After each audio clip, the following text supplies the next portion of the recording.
Hey guys, welcome back to the channel. So today we're going to be talking about the Wilwood brake kit that is on our F250. I apologize, the truck is dirty. I haven't polished wheels, they get dirty quick, and it's raining on top of it. You can kind of see the parking lot's pretty wet. But so we want to talk about the Wilwood. I will leave the part numbers for them in the description below. Excuse our dirty wheels. So the rotors are 16 inches and the calipers 15 inches. Kid you not. How big that freaking caliper is right there.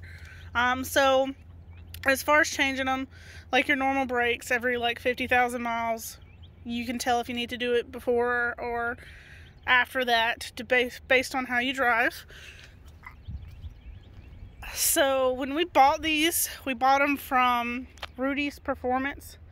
It's a diesel shop in Burlington, North Carolina. It might actually be Witsit. I'm not sure. I will link them below. Jason hooked us up and got them done. See, when we were building this truck, we wanted to build something that could tow our trailer. And one of the things you got to look at when you're towing, can you stop what you were towing? So the stock calipers are a 2-piston. This is a 6-piston caliper. It's going to set you back about $5 grand to do this conversion, but that is with the rotors, the calipers, all the lines, the whole 9 yards, and it's worth it. Every single penny of it. So, not this past Sunday, but the Sunday before, my Shelby overheated. I had a busted radiator hose. So Devin come and got me with the trailer, and he had a little Toyota pickup while we were towing the Shelby get in front of him and then lock his brakes up in front of us, like within like a car length of cutting us off.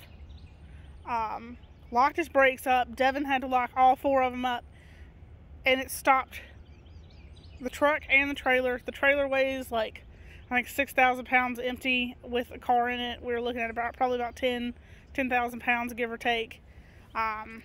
As well as a 9,000 pound truck. They did their job, and 100% that's the reason we bought them, is for when stuff like that happens, because people get mad, and in North Carolina, if you rear end somebody, it's automatically your fault unless you have dash cam to prove otherwise. So usually when we're towing the trailer, we try to put at least like the GoPro up or one of our phones to record. So that's a big thing. But overall, I'm very happy with them. Devin's pretty happy with them.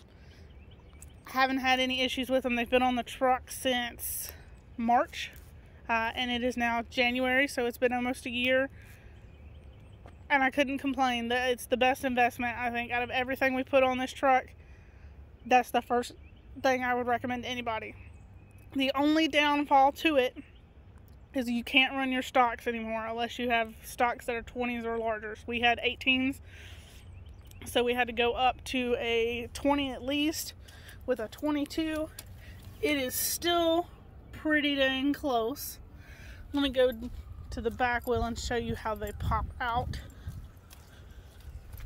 Now let's see if I can kind of swing you guys in here. So the caliper sticks out past the tire on the inside.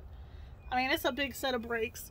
A lot of people give us crap about these wheels, but as far as being, they're not too bad, because we do have to have a 20 for these brakes, so we went with a 2212. The tires, we need to replace them. They're probably like 40 up front and 30 in the back. We've got them in our shopping cart, just haven't done it yet. We've been debating with going with another Toyo or going with a Fury, so me and Devin are trying to figure that out. But anyways, you guys, if you have any questions about the kit or anything like that, feel free to let me know. I will get the part numbers in there for you guys. Again, we got them from Rudy's. I will put their information in the description as well. I hope y'all have a great day. Y'all hustle harder.